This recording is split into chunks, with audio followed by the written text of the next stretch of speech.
let us understand what happens to the food in each part of the digestive system. So, let us first see what are the parts in the digestive system. So, the first one is the buccal cavity. As we have discussed just now, buccal cavity is the first part where the digestion starts, and it leads to the esophagus. And then here we can see a diaphragm, and here we have liver. This is the stomach and pancreas. We have gallbladder here,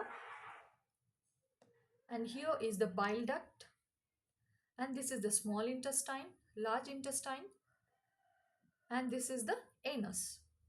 So these are the parts involved in the digestion, and these are the parts of the alimentary canal.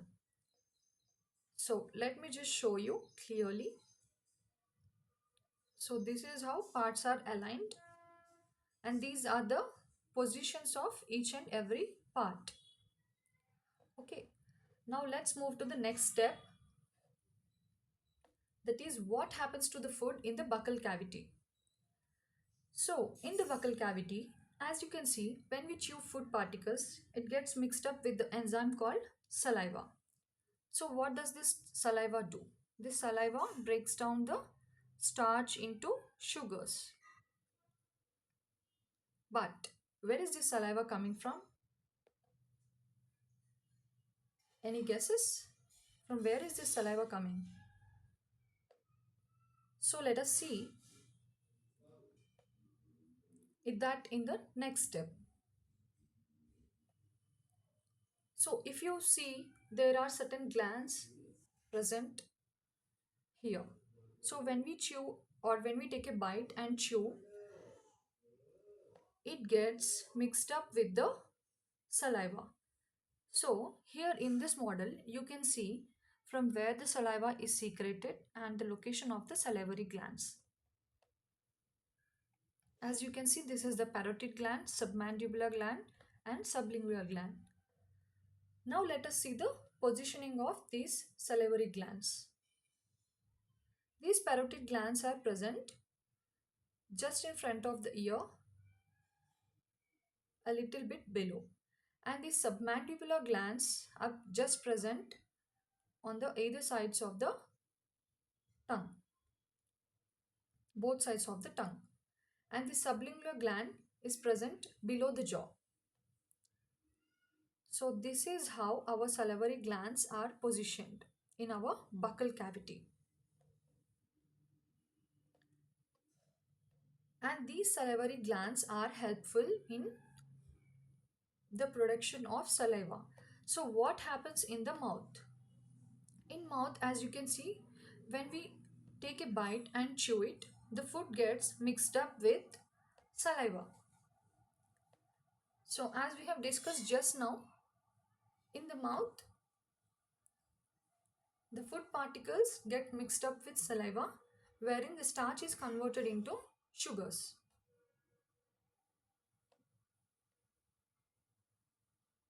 And let us move to the next step. From where, after the digestion and breakdown in the mouth, what happens to the food?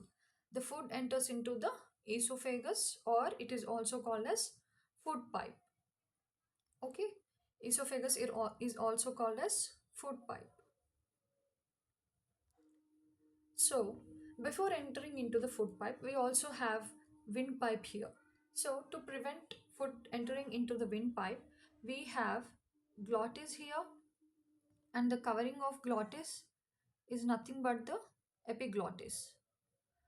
This lid like structure you can see here is the epiglottis. It lies upon the glottis, so it is called as epiglottis. So as you can see here clearly, this is the epiglottis. And how does it help? Let us see how does it prevent the food entering into the windpipe. So as you can see here, the lid closes the glottis, and then the food enters into the esophagus. From buccal cavity, food enters into the esophagus. Now let us see the next step. From esophagus, how does food enter into the stomach and what happens in the stomach? So, food enters into the stomach from the esophagus, and in stomach, what happens? In stomach, food gets mixed up with the digestive juices. What are the digestive juices present in the stomach? As we have discussed, hydrochloric acid is present in the stomach, and the digestive juices present in the stomach will help in breakdown of complex into the substances. So the digestive juices generally breaks down the proteins into simpler substances, and the food particle which is partially digested in the stomach is known as chyme. Chyme is nothing but a semi-fluid mass which is partially digested with the help of the juices present in the stomach. And from where does small intestine get the food? From stomach, the food which is partially digested enters into the small intestine. So let us see how is small intestine and where is it located first.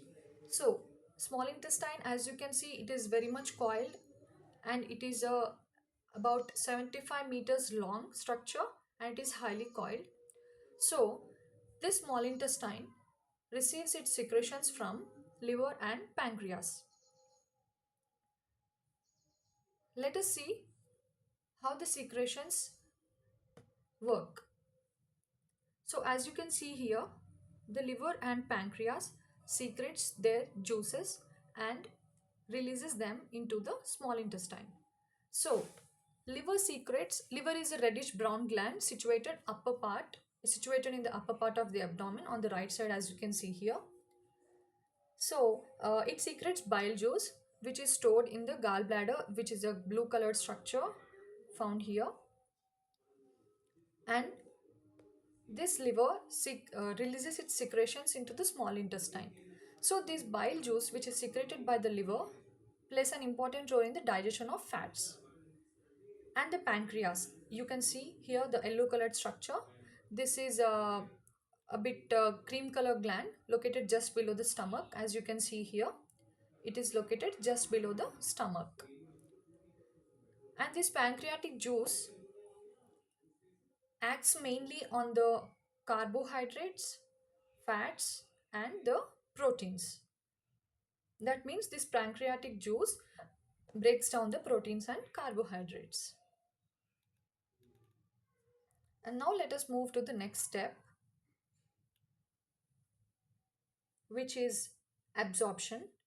So what is absorption? The main the main part of digestion, that is absorption, takes place in the small intestine. That is what you're seeing on the screen. So the digested food material, the digested food uh, has to pass into the blood vessels, right, for us to absorb. So the food, the process of absorption starts while the digestive food material is absorbed through the small intestine. Then only the digested food can pass into the blood vessels in the wall of the intestine. So the process of passing the digested food into the bloodstream is called absorption. The inner walls of the stomach has structures called villi. Let us see what are they.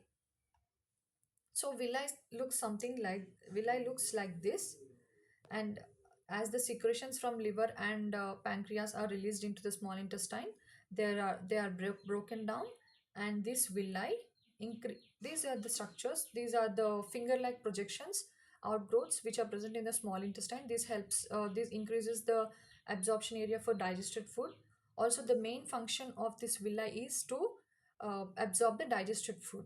So as you can see here, each villi has thin small blood vessels, which are helpful in absorption. So that's how the surface of the villi absorbs the digested food material.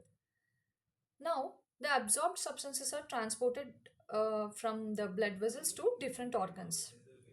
That's how the food we take is getting absorbed into the body.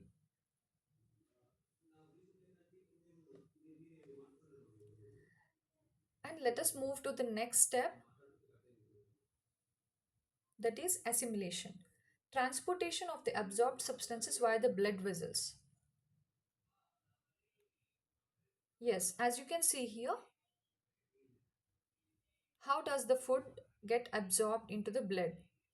So, the absorbed substances are transported through the blood to different organs of the body where the complex substances are built, that is, like proteins are built, and this is called as assimilation. So, glucose is broken down with the help of oxygen into carbon dioxide and water, and energy is released. So, this process of absorbed substance, the transportation of absorbed substances via the blood vessels to different organs of the body to build complex substances is called assimilation. Now, what happens to the undigested food? Undigested food enters into the large intestine. Let us see the next part, that is the large intestine.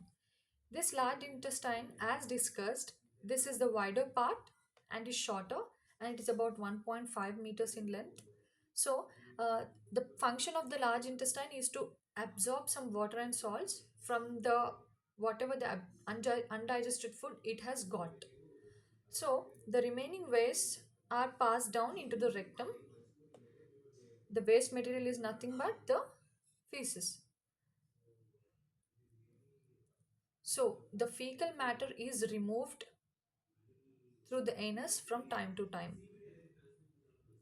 And this process is known as egestion.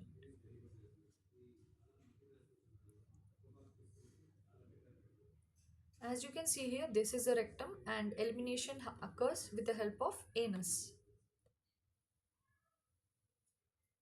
So that's how the food enters into the buccal cavity, and the undigested food material that is formed as a feces is expelled out from the body through a process called as egestion. Now